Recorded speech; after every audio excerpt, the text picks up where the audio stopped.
একঘেয়েমি মাছ মাংস খেতে ভালো না লাগলে আমার আজকের এই রেসিপিটা একবার ট্রাই করে দেখতে পারেন। খেতে কিন্তু দারুণ হয়। নমস্কার, স্বাদ বাহারের পক্ষ থেকে আপনাদের সকলকে জানাই স্বাগত। আমি আজ বানাবো মুসুর ডাল দিয়ে একটি অসাধারণ স্বাদের রেসিপি। তো চলুন রেসিপিটা শুরু করা যাক। প্রথমে আমি এক বাটি মুসুর ডাল 2 ঘন্টার জন্য জল দিয়ে ভালো করে ধুয়ে ভিজিয়ে রেখেছিলাম। তারপর জল ঝরিয়ে মসুর ডালটা আমি দিয়ে দিচ্ছি মিক্সার জারে, যাতে মসুর ডালটা ভালো করে বেটে নেওয়া যায়। আমি একটা মিহি পেস্ট বানিয়ে নিয়েছি। এখন মিশ্রণটা একটা বাটিতে ঢেলে নিচ্ছি।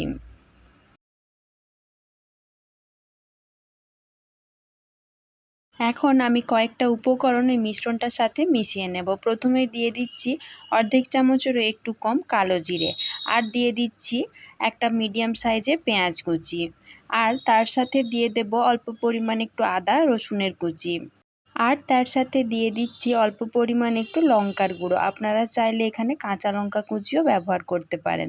আর দিয়ে দেব স্বাদমতো লবণ। এখন আমি ওই মিশ্রণটার সাথে একটা ডিম ফাটিয়ে দিয়ে দেব। এই ডিমটা দেওয়ার ফলে মুসুর ডালের বড়াগুলো কিন্তু খুবই নরম এবং খেতে খুবই সুন্দর হবে। এবারে আমি সব মিশ্রণগুলো একটা চামচের সাহায্যে ভালো করে মিশিয়ে নিচ্ছি। আমি আগের থেকে কড়াতে বেশ কিছুটা পরিমাণ সরষের তেল ভালো করে গরম করে রেখেছিলাম। তেলটা ভালোভাবে গরম হয়ে যাবার পর আমি চামচের সাহায্যে অল্প অল্প করে ব্যাটার বড়ার আকারে দিয়ে দিচ্ছি। এই বড়াগুলো ভাজা হতে খুব বেশি সময় লাগে না। মোটামুটি 3 মিনিট সময় হলেই দুটো পাশ লাল লাল করে ভাজা হয়ে যায়। আমার দুটো পাশই ভালো করে ভাজা হয়ে গেছে। এখন আমি কড়া থেকে অন্য একটা জায়গাতে তুলে নিচ্ছি। একইভাবে আমি সমস্ত বড়াগুলো ভেজে নেব। বড়াগুলো ভেজে নেওয়া হয়ে গেলে ওই একই তেলে আমি দিয়ে দিচ্ছি অল্প পরিমাণ গোটা জিরে, আর দিয়ে দিচ্ছি একটা তেজপাতা। ফোড়নটা ভালোভাবে ভাজা হয়ে গেলে আমি তার উপর দিয়ে দিচ্ছি একটা মিডিয়াম সাইজের পেঁয়াজ কুচি। পেঁয়াজ কুচিটা দিয়ে একটু লাল করে ভেজে নেব। পেঁয়াজটা কিছুটা ভাজা হয়ে যাবার পর দিয়ে দিচ্ছি 1 চামচ আদা রসুন বাটা। আদা রসুনটা দিয়ে ভালো করে একটু ভেজে নেব, যাতে আদা রসুনের কাঁচা গন্ধটা চলে যায়।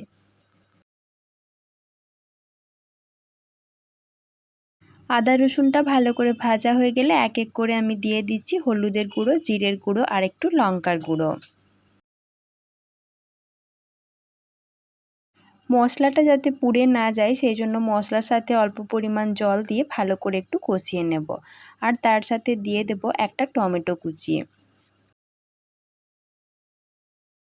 মশলা ভালোভাবে কষানো হয়ে গেলে, মশলা থেকে তেল ছাড়তে শুরু করলে দিয়ে দেব 1 গ্লাস আর একটু জল।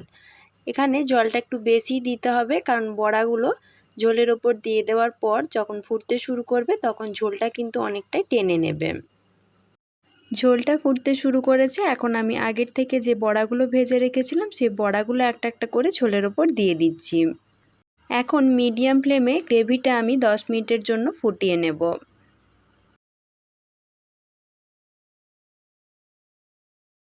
গ্রেভিটা একটু ফুটে যাবার পর আমি দিয়ে দিচ্ছি চেরা কয়েকটা কাঁচা লঙ্কা।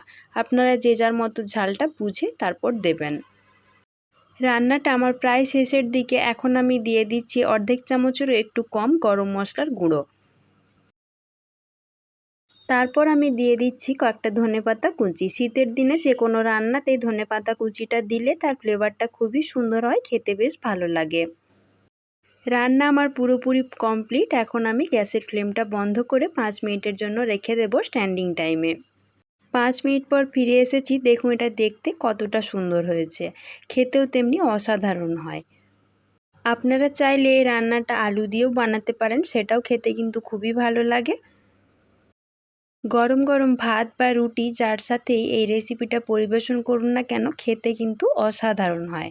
আপনারা যে কোনো দিন বাড়িতে এই রেসিপিটা একবার হলেও বানিয়ে দেখবেন, আর কেমন হলো কমেন্ট করে জানাতে কিন্তু ভুলবেন না।